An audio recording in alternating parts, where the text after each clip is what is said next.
नमस्कार दोस्तों, मैं टिक्करमन चौधरी आपका फिर से स्वागत करता हूं आपके हिस्ट्री के यूट्यूब चैनल पीटी हिस्ट्री वाला पर। देखिए, अपन राजस्थान के अभिलेखों की चर्चा कर चुके हैं। आज अपन पढ़ते हैं राजस्थान के प्रमुख ताम्रपत्रों के बारे में। किसके बारे में पढ़ेंगे अपन? राजस्थान के प्रमुख ताम्रपत्र। अब देखिए, अपन राजस्थान के देखिए पुरातात्विक क्षेत्र में ताम्रपत्रों का उतना ही योगदान है जितना कि शिलालेखों का है, क्योंकि राजस्थान नहीं बल्कि पूरे भारत के इतिहास को जानने के लिए ताम्रपत्र एक महत्वपूर्ण स्रोत के रूप में है। अब देखिए कि जो ताम्रपत्र है क्यों खोदे जाते थे, इनका क्या उद्देश्य रहा होगा, उन सभी के बारे में अपन एक एक करके डिटेल से जानकारी लेते हैं। पहली बात तो ताम्रपत्र होता क्या है उसके बारे में देखते हैं। अक्सर इसको लोग दान पत्र, देखो इसको लोग अक्सर दान पत्र या ताम्रपत्र कहते हैं। क्या कहते हैं? दान पत्र या ताम्रपत्र कहते हैं। देखिए, नाम से ही पता चल रहा है कि दान, तो कहने का मतलब ताम्रपत्र खोदने का या ताम्रपत्र लिखने का एक उद्देश्य यह भी रहा था कि जब राजाओं या सेठ साहूकारों द्वारा भूमि अनुदान के रूप में या दान के रूप में दी जाती थी, तो उसका स्थायी रूप से उल्लेख करने के लिए, उसकी याद को स्थायी रूप से देने के लिए क्या किया जाता था? ताम्रपत्रों पर उससे क्या कर दिया जाता है? लिखाई कर दी जाए, बाद में उसको दस्तकार द्वारा उस पर खुदाई की जाती थी। तो देखिए, ताम्रपत्र होता क्या है? तो ताम्रपत्र ताम्र की चद्दर पर लिखे गए लेख ताम्रपत्र या दान पत्र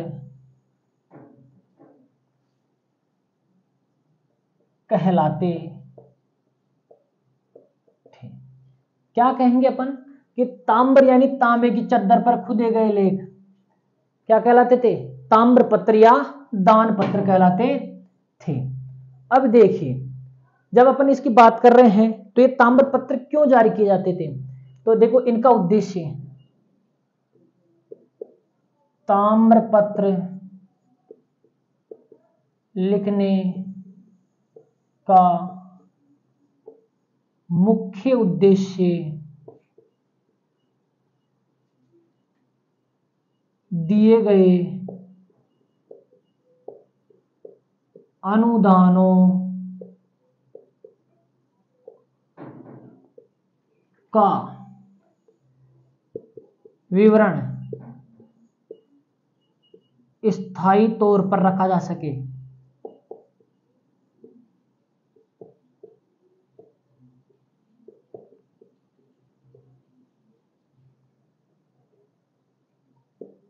कहने का मतलब ताम्रपत्रों का मूल उद्देश्य क्या था भाई? जो दान में दिया गया था, जो अनुदान में दिया गया था, तो कोई भी चीज जो अनुदान में दी गई थी, भूमि हो चाहे कुछ भी हो, उनका विवरण स्थायी तौर पर रखने के लिए क्या किया जाता था? इन दान पत्र ताम्रपत्रों का इस्तेमाल किया जाता था ताकि ये चीजें स्थायी हो सके। ठीक है। अब देखिए, इन ताम्रपत्रों से अपन को क्या जानकारियां मिलती है, क्यों ये इतिहास के स्रोत के रूप में महत्वपूर्ण है? इसका मुख्य कारण, इसकी मुख्य जानकारी मुख्य तौर पर इसमें दान देने वाले और दान लेने वाले और दान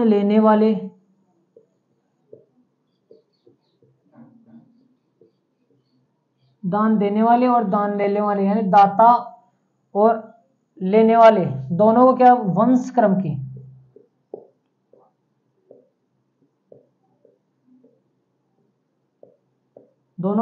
क्या मिलती थी? जानकारी मिलती थी। दान देने वाले का वंशक्रम और दान लेने वाले का, दोनों के वंशक्रम की जानकारी मिलती थी। किससे? ताम्रपत्रों से। और क्या पता चलता था? अभी ताम्रपत्र भूमि अनुदान, अपन को इस पर भूमि अनुदान, इसके अलावा उसमें की कृषि,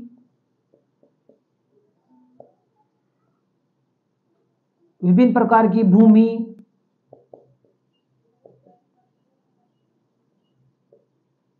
विभिन्न प्रकार की भूमि, वह उस समय की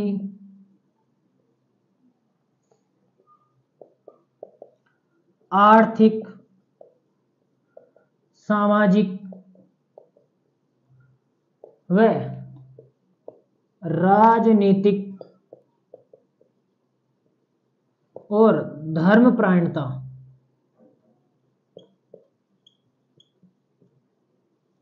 की जानकारी मिलती है।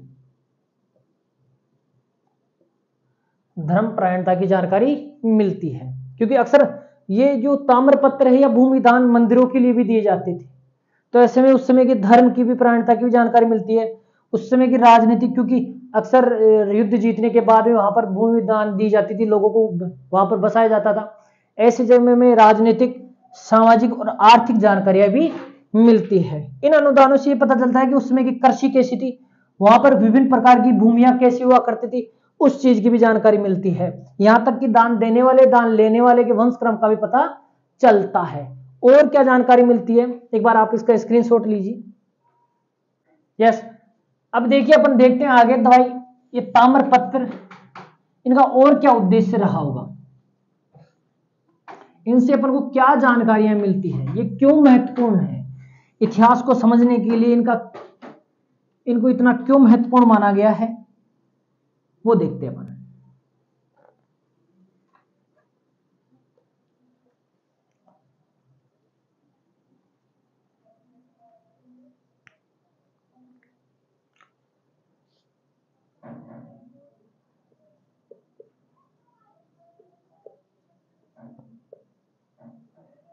देखिए, अब अपन बात करते हैं कि ताम्रपत्र भारत में कब से जारी किए गए या कहां से अपन को ये प्राचीन भारत के ताम्रपत्र के बारे में कहां से जानकारी मिलती है। तो ये ध्यान रखना, भारत का प्राचीन ताम्र, अभी तक ज्ञात भारत का प्राचीन ताम्रपत्र कौन सा है, शाहगोरा ताम्रपत्र।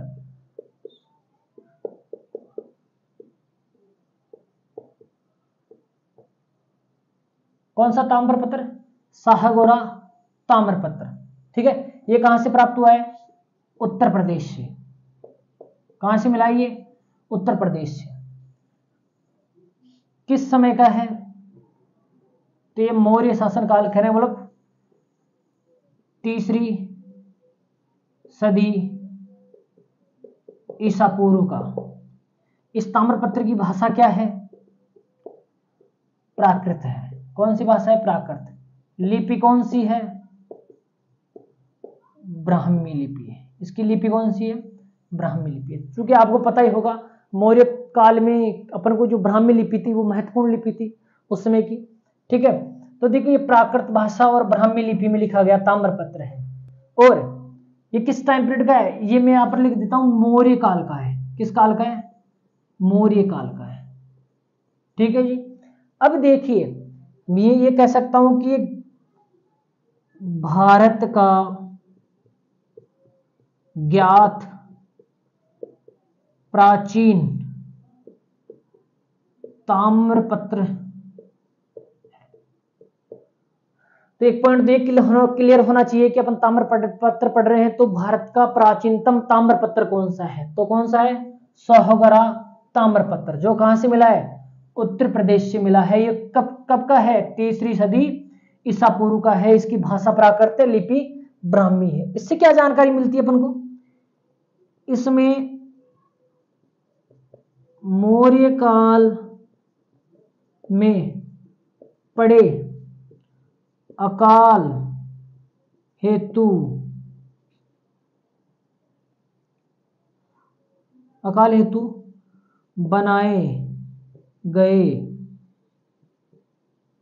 बनाए गए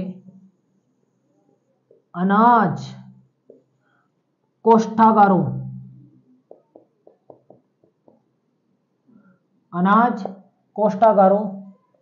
की जानकारी मिलती है।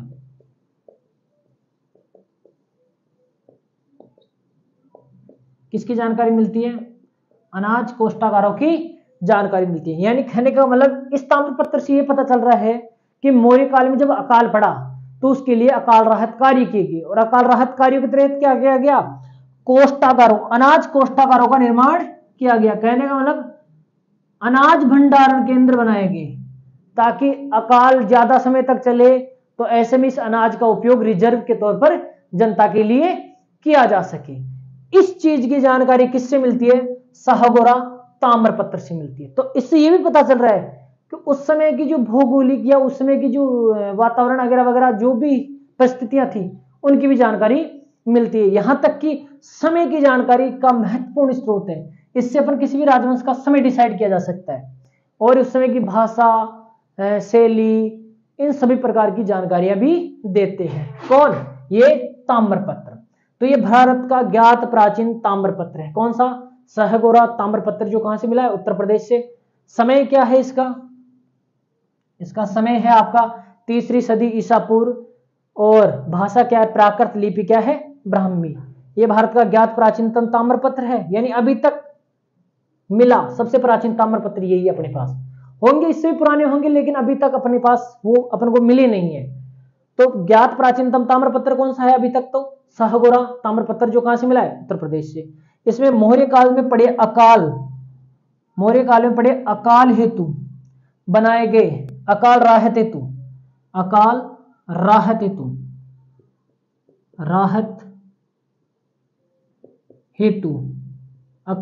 हेतु बनाए गए अनाज कोष्ठागारों की जानकारी मिलती है।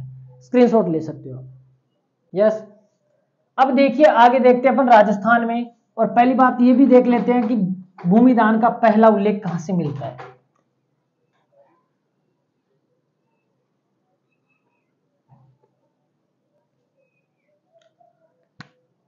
देखिए भूमि दान का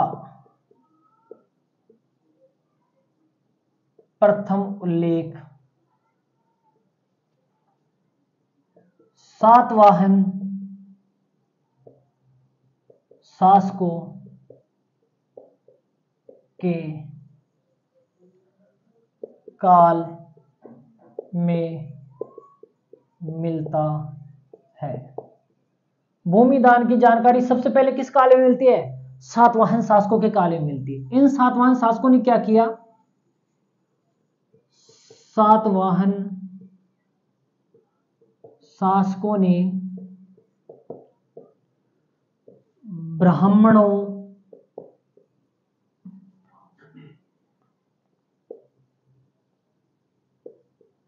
व भिक्षुओं को भूमि दान में दी। कहने का मतलब भारत में भूमि दान दिए जाने का प्रथम उल्लेख या पहली जानकारी कहां से मिलती है? सातवाहन शासकों से मिलती है।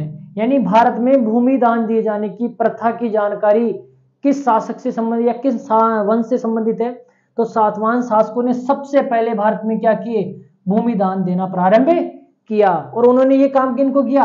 ये भूमि दान ब्राह्मणों और भिक्षुओं को दिए। इस प्रकार की जानकारी कहां से मिलती है? सातवाहन शासकों के समय से मिलती है। और देखिए ये जो भूमि दान दिए जाते थे, अब जो भूमि दान दे दिया है तो इस पर किसी प्रकार का कर नहीं लगता था, ये टैक्स फ्री होते थे, किसी प्रकार का कर नहीं लगाया जाता था। तो ध्यान रखना, दान में दी गई भूमि पर किसी प्रकार का कर नहीं लगता था। यह बहुत महत्वपूर्ण बात है। जो भूमि दान में दे दी गई ना, उस पर किसी प्रकार का कर नहीं लगता था, वो टैक्स फ्री होती थी, कंप्लीटली टैक्स फ्री। ठीक है। यहां तक कि जो कि जिसको ये दान में दिया गया गांव है, उस गांव के मुखिया को वहां पर रहने वाले लोगों से टैक्स वसूलने का भी अधिकार दिया जाता था। ये ऐसी जानकारियां कुछ आपकी 12th की बुक में भी मिल जाएगी आपको भूमि दान से संबंधित, क्योंकि वहां पर प्रभावती गुप्ता द्वारा भूमि दान दिए जाने का एक दान पत्र की जानकारी दी गई है। ठीक है। तो इस प्रकार भूमि दान जो दिए जाते थे उस पर किसी प्रकार का कर नहीं लिया जाता था। अब देखिए राजस्थान में जो ताम्रपत्र लिखे गए उनकी भाषा प्रारंभ में क्या रही? तो राजस्थान के ताम्रपत्रों की प्रारंभ में भाषा क्या रही? संस्कृत रही। फिर ये बाद में जाकर इनकी भाषा क्या हो गई, स्थानीय भाषा। यानी कहने का मतलब ताम्रपत्रों में स्थानीय भाषा का इस्तेमाल किया जाने लगा। किस भाषा का, स्थानीय भाषा का इस्तेमाल किया जाने लगा। तो आपसे क्वेश्चन किया जाए कि राजस्थान के ताम्रपत्रों की आमतौर पर भाषाएं क्या हुआ करती थी, तो एक तो संस्कृत भाषा और एक स्थानीय भाषा का इस्तेमाल किया जाने लगा। धीरे धीरे मध्यकाल में क्या किया जाने लगा, स्थानीय भाषा में, क्योंकि जो कि दान दिए जाते थे वो स्थानीय भाषा में जो लोग समझते थे, तो ऐसे में दान पत्रों पर किस भाषा का इस्तेमाल किया जाने लगा, स्थानीय भाषा का इस्तेमाल किया जाने लगा। अब ये दान जरूरी नहीं कि भाई ब्राह्मणों को ही दिया जाए, किसी को भी दिया जा सकता था। ब्राह्मणों को, ज्यादातर ब्राह्मणों को दिए जाते थे, ठीक है, ताकि वो किसी एक गांव की क्या हो सके, मुखिया, ताकि वो उस पालन पोषण और मंदिर का खर्चा चला सके। ऐसी स्थिति में अक्सर ज्यादातर जो दान दिए जाते थे वो ब्राह्मणों को, भिक्षुओं को वगैरह वगैरह को दिए जाते थे, लेकिन आम लोगों को भी दान दिए जाने की जानकारियां मिलती है। तो राजस्थान में प्रारंभ में जो ताम्रपत्र थे उनकी भाषा क्या रही है, संस्कृत और स्थानीय भाषा रही है। उनकी लिपि क्या रही है, तो इनकी प्रारंभ में लिपि रही कुटिल, लेकिन बाद में जाकर मध्यकाल में तो आगे जाकर इनकी लिपि क्या बन गई, महाजनी लिपि। कौन सी लिपि, महाजनी, जो बाणिया ब्राह्मण लोग इस्तेमाल करते थे ना, बाणिया लोग, है ना, तो उनकी वो जो लिपि इस्तेमाल करते थे थोड़ी क्या थी कि इस लिपि में आपको अशुद्धियां ज्यादा मिलती है, क्योंकि वो ये इसी प्रकार लिखी जाती थी।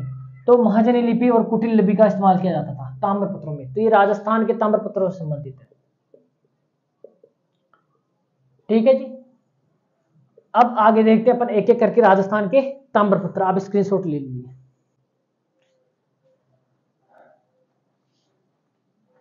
अब देखिए, अपन देखते हैं राजस्थान के प्रमुख ताम्रपत्र एक एक करके।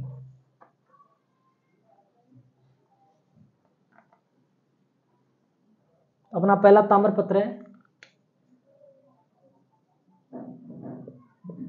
दिलेव का ताम्रपत्र। कहां का ताम्रपत्र, दुलेव का ताम्रपत्र। किस समय का है, पहले तो ये मिला कहां से है, ये ऋषभदेव उदयपुर में एक ब्राह्मण के पास। कहां से प्राप्त हुआ, ये ऋषभदेव उदयपुर में एक ब्राह्मण था, उसके पास से प्राप्त हुआ है दुलेव ताम्रपत्र। किस समय का है, 679 ईस्वी का है। कब का है, 679 ईस्वी का है, ठीक है। इसकी भाषा क्या है, इसकी भाषा संस्कृत है, जो कि मैंने पहले बता दिया आपको। राजस्थान के जो ताम्रपत्र लिखे गए वो प्रारंभ में संस्कृत भाषा में लिखे गए, फिर बाद में जाके स्थानीय भाषा इस्तेमाल की जाने लगी, ठीक है। तो ये संस्कृत भाषा में था। इससे क्या जानकारी मिलती है, ये सबसे महत्वपूर्ण है। ये दुलेव का ताम्रपत्र है, इसमें लिखा गया है कि कल्याणपुर को यहां पर किष्किंधा भी कहा गया है, किष्किंधा या कल्याणपुर या किष्किंधा के राजा भेट्टी द्वारा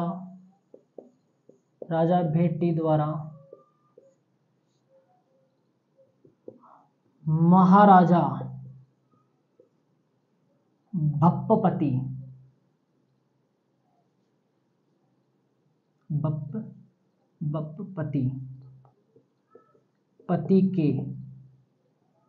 महाराजा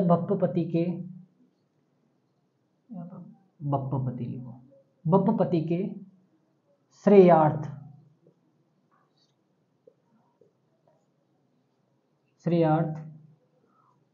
उब्बरक नामक गांव एक बट्टीनाग नामक ब्राह्मण को दिया गया।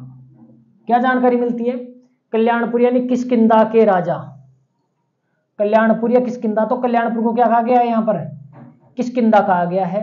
वहां के राजा कौन, भेटी, वहां के राजा कौन, भेटी के द्वारा महाराजा बप्पपति के श्रेयार्थ, महाराजा कौन, बप्पपति के श्रेयार्थ यानी उसके आश्रय के में क्या दिया गया, उब्रक नामक गांव, एक गांव था जिसका नाम था क्या, उब्रक नामक गांव किसको दिया गया, भट्टी नाग नामक ब्राह्मण को दिया गया।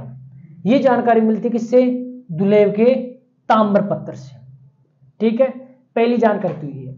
अब ये इसमें कहा गया है कि यह ताम्रपत्र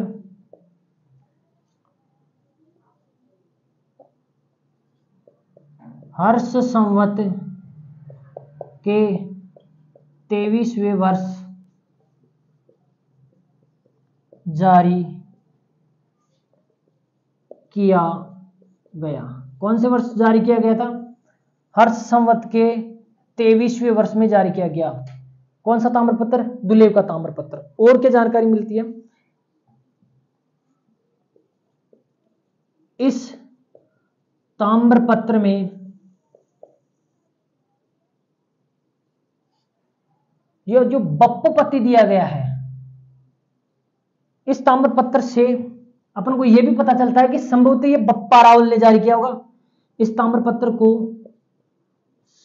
संभवतः इस बप्पपति के नाम से पता चलता है कि संभवतः ये बप्पा रावल द्वारा जारी किया गया हो। बप्पा रावल के समय जारी किया गया था। किसके समय जारी किया गया था, दुलेव का ताम्रपत्र हर्ष संवत के 23वें वर्ष में। और ये कब आता है, जब हर्ष संवत से अपन ये कैलकुलेशन करके निकालते हैं तो 679 ईस्वी आता है। और इससे क्या संभव पता चलता है कि जो महाराजा बप्पपति थे उसके श्रेयार्थ यानी उसके लिए दिया गया ताम्रपत्र था। तो ये बप्पपति कौन हो सकता है, संभवतः इतिहासकारों का ये मानना है कि ये बप्पपति कौन है, आपका बाप्पा रावल है। और देखिए इस ताम्रपत्र में, इस ताम्रपत्र में अश्वभुज संवत्सर, किस नाम से, अश्वभुज संवत्सर नामक संवत का उल्लेख है। इस ताम्रपत्र में एक संवत का उल्लेख हुआ है, किस नाम से हुआ है, अश्वभुज संवत्सर के नाम से उल्लेख हुआ है। कौन से पत्र में, दुलेव के ताम्रपत्र में। फिर से एक बार देख लिए दुलेव का ताम्रपत्र, जिससे अपन को क्या मुख्य जानकारी मिलती है। दुलेव का ताम्रपत्र कहां से मिला है, ऋषदेव उदयपुर में एक ब्राह्मण के पास से मिला है, क्योंकि देखो दान ब्राह्मणों को दिए जाते थे। दूसरी बात, समय 679 ईस्वी है, भाषा संस्कृत है। इससे पर क्या जानकारी मिलती है, जो कल्याणपुर था जिसको प्राचीन काल में किसके कहा जाता कि राजा भेटी द्वारा महाराजा बप्पपति के श्रेयार्थ उब्रक नामक गांव भट्टी नाग नामक एक ब्राह्मण को दिए जाने की जानकारी मिलती है। ये ताम्रपत्र हर्ष संवत 23वें वर्ष में जारी किया गया था, जो कि कब का है, 679 ईस्वी का है। इस ताम्रपत्र से संभवतः यह पता लगता है कि जो बप्पपति है संभवतः बाप्पा रावल का ही होगा। और इसी ताम्रपत्र में क्या है, अश्वभुज संवत्सर नामक एक संवत का उल्लेख हुआ है। यह था आपका दुलेव का ताम्रपत्र, स्क्रीनशॉट लीजिए। अब देखिए अपना अगला जो ताम्रपत्र है, जो दुलेव का ताम्रपत्र है, सभी को समझ में आ गया होगा। उब्रक नामक गांव दान में दिया गया था। इसमें कौन सा दान में दिया गया था, उब्रक नामक गांव दान में दिया गया था। अब देखिए अगला ताम्रपत्र अपना ब्रोच गुज्जर ताम्रपत्र।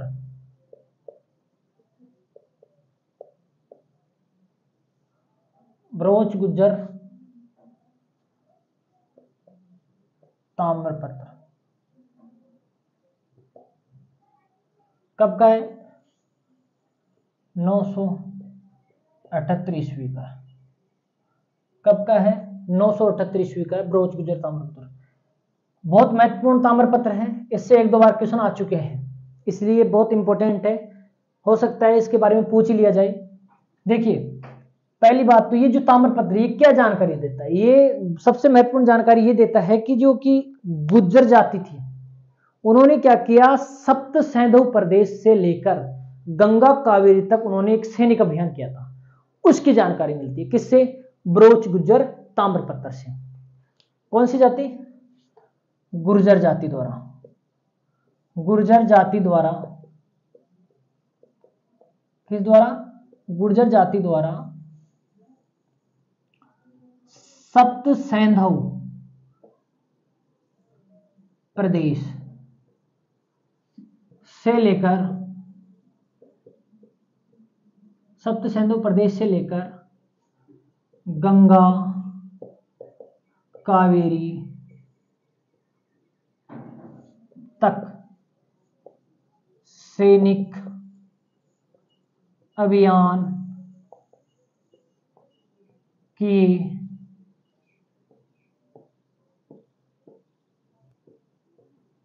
जानकारी, क्या जानकारी देता है ये ब्रोच गुज्जर ताम्रपत्र? क्या जानकारी देता है कि गुज्जर जाति ने क्या किया, जब यहां पर आक्रमण किया ना तो उसने एक सैनिक अभियान किया। कहां से कहां तक? सप्त सैंधव प्रदेश। अब सप्त सैंधव प्रदेश अगर आपने वैदिक काल पढ़ा है तो आप सभी को समझ में आएगा सप्त सैंधव प्रदेश क्या होता है। सप्त सैंधव प्रदेश का मतलब है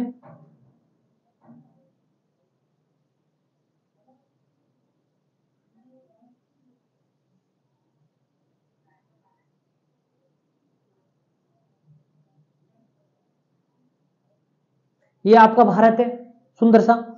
देखिए जो सिंधु नदी है आपकी, सिंधु नदी व उसकी सहायक नदियां सिंधु, झेलम, चेनाब, रावी, व्यास और रावी, व्यास और सतलज।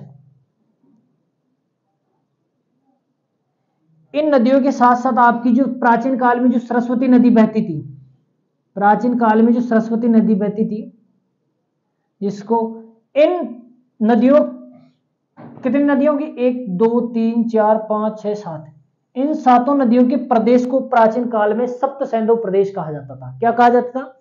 सप्त सैंधव प्रदेश। कौन कौन सी? सिंधु, झेलम, चेनाब, रावी, व्यास और सतलज नदियों को, और साथ में सरस्वती नदी। इन नदियों के प्रदेश को क्या कहा जाता था? सप्त सैंधव प्रदेश कहा जाता था। इस सप्त सैंधव प्रदेश से लेकर उन्होंने गंगा जो कि इधर बहती है और कावेरी नदियों तक सैनिक अभियान किए। क्या किए? सैनिक अभियान किए। गंगा और कावेरी नदियों तक क्या किए? गुज्जर जाति ने सैनिक अभियान किया। उसकी जानकारी किससे मिलती है? ब्रोच गुज्जर ताम्रपत्र से मिलती है। और ये जाति कब आई? कुषाण शासक कनिष्क के समय। किसके समय आई? कुषाण शासक कनिष्क के समय इन्होंने आक्रमण किया। इसी आधार पर, किस आधार पर? इसी ब्रोच गुज्जर ताम्रपत्र के आधार पर प्रसिद्ध विद्वान अलेक्जेंडर कनिंघम ने, किसने? कनिंघम ने राजपूतों को यूएची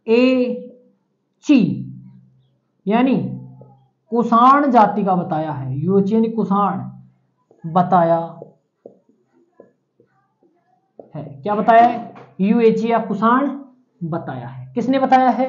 कनिंघम ने। अलेक्जेंडर कनिंघम ने, कई बार क्वेश्चन पूछा गया है, अलेक्जेंडर कनिंघम ने किस ताम्रपत्र के आधार पर राजपूतों को यूएची यानी कुषाण जाति का बताया है? तो वो कौन सा ताम्रपत्र है? ब्रोच गुज्जर ताम्रपत्र, जो कब का है? 978 ईस्वी का। इससे अपन को क्या जानकारी मिलती है? भाई गुज्जर जाति का जो कबीला था, जो कि कुषाण शासक कनिष्क के साथ था, आया था, भारत आया था, उसने आक्रमण किया, सप्त सैंधव प्रदेश से लेकर गंगा कावेरी तक के सैनिक अभियान किए, उसकी जानकारी मिलती है। ठीक है। और इसी के आधार पर कनिंघम ने राजपूतों को यूएची कुषाण जाति का माना है। यह है सबसे आपका इंपोर्टेंट ताम्रपत्र। कौन सा? ब्रोच गुज्जर ताम्रपत्र। स्क्रीनशॉट लीजिए। यस। अब देखिए अगला ताम्रपत्र अपना, ये बहुत इंपॉर्टेंट ताम्रपत्र, ये तो आपको याद होना ही होना चाहिए। वैसे भी मैं आपको जो महत्वपूर्ण ताम्रपत्र है उन्हीं की जानकारी देने वाला हूं।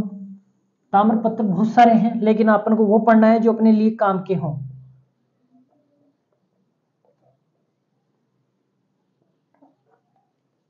अगला ताम्रपत्र है धारावर्ष का ताम्रपत्र।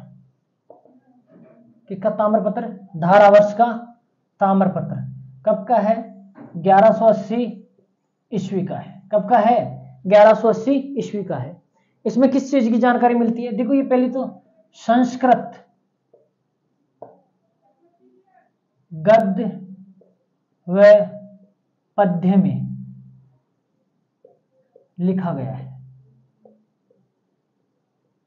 ये किस में लिखा हुआ है? संस्कृत गद्य व पद्य में लिखा गया है। इस ताम्रपत्र से अपन को क्या जानकारी मिलती है? पहली जानकारी ये है कि इसमें आबू के परमार शासक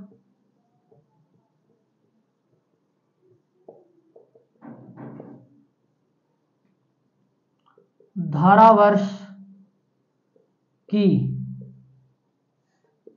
जानकारी मिलती है। यह ताम्रपत्र कहां से प्राप्त हुआ है? तो हातलगांव सिरोही के ब्राह्मण से प्राप्त हुआ है।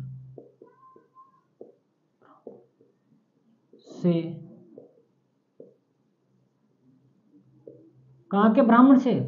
यह ताम्रपत्र किसके पास था? हातलगांव का एक ब्राह्मण था सिरोही में, उसके प्रास से मिला है, जिसमें क्या पता चलता है कि आबू के परमार शासक धारावंश की जानकारी मिलती है। बहुत प्रसिद्ध शासक रहा है परमार वंश का। और क्या जानकारी मिलती है इसमें? देखो, हल जो कि उस समय भूमि की नाप हुआ करती थी, इसकी जानकारी मिलती है। किस शब्द की? हल, जो कि भूमि की नाप हुआ करती थी उसमें। हल के बाद में गोचर शब्द का उल्लेख है। एक गोचर शब्द भी आया है, जो क्या थी? चारागाह है भूमि।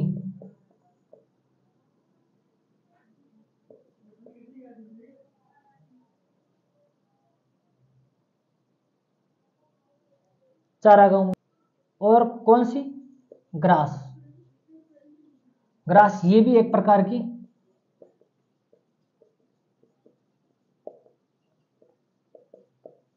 तो इससे पता चलता है कि भूमि की नाप, हल, उसमें भूमि की जो माप की जाती थी वो किस नाम की इकाई से की जाती थी?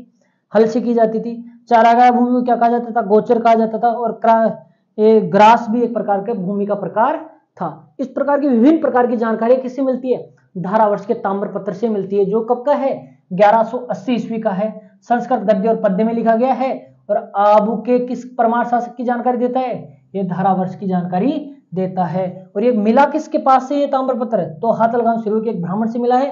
और इसमें भूमि की विभिन्न प्रकार, जैसे जैसे हल भूमि की नाप की इकाई दी गई है, गोचर चारागाह भूमि की जिक्र किया गया है, और ग्रास एक प्रकार की भूमि का जिक्र किया गया है। तो ये तो आपका धारावर्ष का ताम्रपत्र, इंपॉर्टेंट चीज है ये तीनों, ये आपको याद होनी चाहिए। और आपकी परमार शासक धारावर्ष की जानकारी देता है। कौन सा ताम्रपत्र? धारावर्ष का ताम्रपत्र। आप स्क्रीनशॉट लीजिए। आगे देखिए, अगला ताम्रपत्र है अपना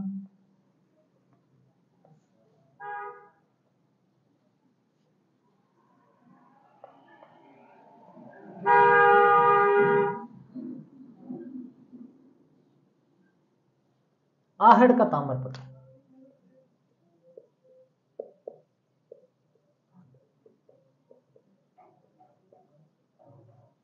कौन सा ताम्रपत्र? आहड़ का ताम्रपत्र। कब का है? 1206 ईस्वी का है। भाषा क्या है इसकी?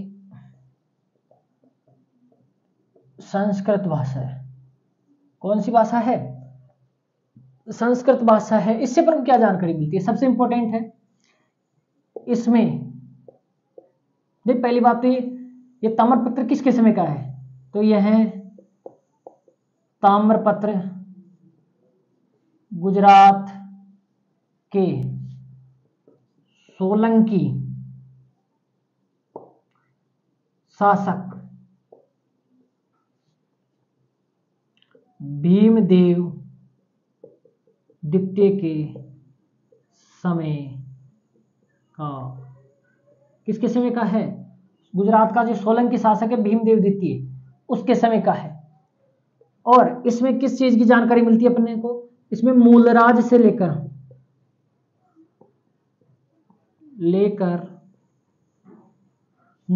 लेकर भीमदेव द्वितीय तक के सोलंकी शासकों की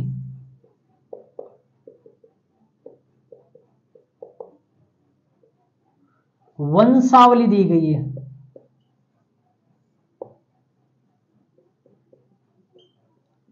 मैंने आपको प्रारंभ में यह भी बताया था कि इसमें दान देने वाले की वंशावली और दान प्राप्त करने वाले की वंशावलियां भी लिखी होती है। तो इसमें किस चीज की वंशावली है? सोलंकी शासकों की वंशावलियां मिलती है। वो कहां से कहां तक? मूलराज से लेकर भीमदेव द्वितीय तक के सोलंकी शासकों की जानकारी मिलती है। इसमें सबसे इंपॉर्टेंट बात यह है कि जो सोलंकी शासक थे,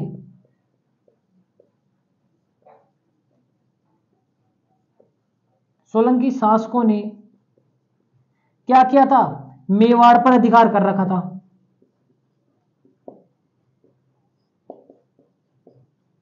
मेवाड़ पर अधिकार की जानकारी मिलती है तथा